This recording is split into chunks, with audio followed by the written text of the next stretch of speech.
Hi folks, welcome back to Stacey Can. Today I am making raspberry fruit leather. We love fruit leathers in this house, so I'm going to go over this kind of quickly.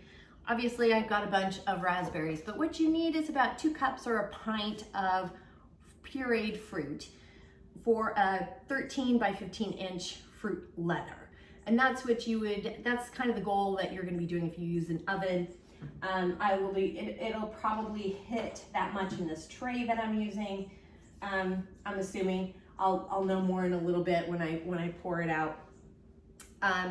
As I'm doing, you can do a variety of fruits with this. Today I'm using raspberries, but if you use a lighter colored fruit, you would need to add 2 teaspoons of bottled lemon juice to make sure that the fruit doesn't darken. Say for instance you're making a peach or pear fruit leather, you might want to add some lemon juice for that. You can use this. I'm using the recipe from National Center of Home Food Preservation, and this information will be down below in the show notes too. And while you're there, hit like and subscribe. That does help me. But you can use fresh, frozen, or drained canned fruit. If you are using frozen or drained canned fruit, make sure to save the liquid, because after you puree it, if it's too thick, you can add that saved liquid to kind of thin it out. If it's, like I said, if it's a little too thick. You want to make sure that your fruit is either ripe or slightly overripe. It's good for puree. And let's see, there are some additions. If you want to add some additions, I'll go over some of this a little bit later, but you can add some like spices like allspice or cloves or cinnamon. You can try flavorings like almond extract or lime juice, lemon juice, orange extract, things like that. Additions, you can add some coconut and chopped dates. I mean, they have poppy seeds, nuts, whatever. You can add some different additions if you would like to do that. So the tools that you need, but I'm just doing straight raspberries today. The tools that you need is just a colander that I have over here to rinse the berries in, and then a food processor or a blender or an emulsion blender or a magic bullet or whatever thing to puree your fruit. I am using my food processor today. And then you're either some parchment paper or plastic wrap and a cookie sheet if you're using the oven, or your handy dandy dehydrator, which is what I'm using today. So with all of that, let's go ahead and get started. So after I've rinsed the berries here, I'm gonna go ahead and just pour them into the food processor here. They are a little wet, but that's okay because they will dry out as they are dried. And just for measurement's sake, this fills up, this is all I'm gonna add to it to get it pureed, but that's about 3. These are like half pints of raspberries. So it gives you an idea of what we're doing. Put my lid on, and then I'm just gonna start pulsing before I start to really blend. Okay, and we're done. This took about less than a minute to pulse all of this. And I'm just using a measuring spoon to just kind of pour it out for a couple of reasons. One, this is a 1 cup measuring spoon. I'm just trying to gauge how much to pour onto each tray. That's about 2 cups. And I am going to use the back of a spatula to just kind of spread it around a little bit onto the tray. And this is a part I find to be the most difficult of doing the fruit leathers, is just making sure that it's about 1/8 of an inch thick. And this is tray number 1. I'm doing my best to kind of make sure it's thinned out. It's a little thinner over here. It's just kind of hard to make sure I'm just going to use my finger. It's a little hard to make sure everything's even, but just do your best. So out of all those trays, this is about how much I have left. Probably have about a 1/2 cup left that I could have scraped out, but it was just, it's a little thick in areas, so I think I'm gonna have some issues with that. I'm just kind of spreading it out here.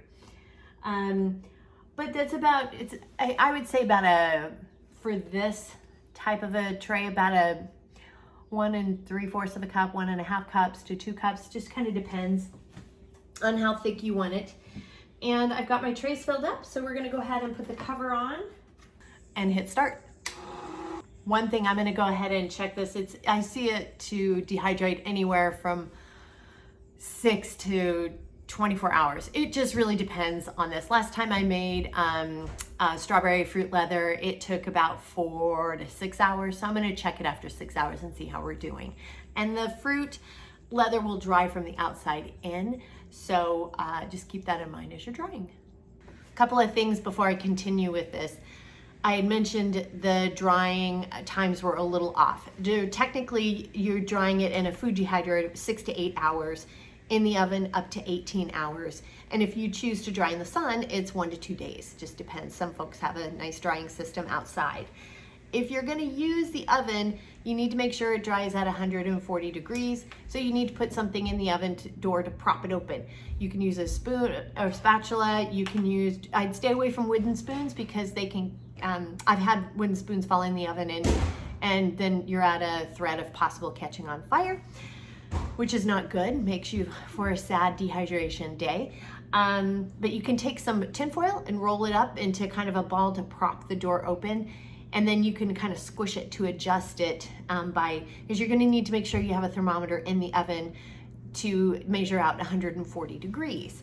Now this dehydrator only has one setting and it dehydrates at around 135 degrees, but it still works for me, and so that's what I'm gonna do here. I'm gonna do a quick check on everything on the fruit leather. It's looking really good. I don't know if you can tell, but there's a few, this is definitely dry through here. This part is definitely not. It's still pretty tacky and sticky, as you can see. Got a few other spots here. It's drying beautifully. Some parts feel a little spongy. This is still pretty wet. So we've got another hour or 2 to go. I am done dehydrating, and how you know is when you lift the lid or take your tray out, you just kind of push on the different, around the edges of your fruit leather, and make sure it's not spongy. If it's a little spongy, then you're gonna need to leave it for another, I don't know, like 30 minutes or so, 30 minutes, depends on how, 30 minutes to an hour. Kind of depends on where you live and how warm it is for that. Now to get it off of the trays here, you just gently find an edge and just start peeling. It's really that simple. It does a nice job of just peeling right off. Look at that, in one whole sheet. Now, you can leave this as is in one whole sheet and roll it up. Use it, use saran wrap or something like that, plastic wrap, and roll it up like a fruit roll-up, or you can tear it into strips, which is what I do. This is kind of how my family likes to eat it. My kids aren't as little anymore. And by the way, this is what, we had enough to do 2 batches. So this is what's left over. This is what I did yesterday.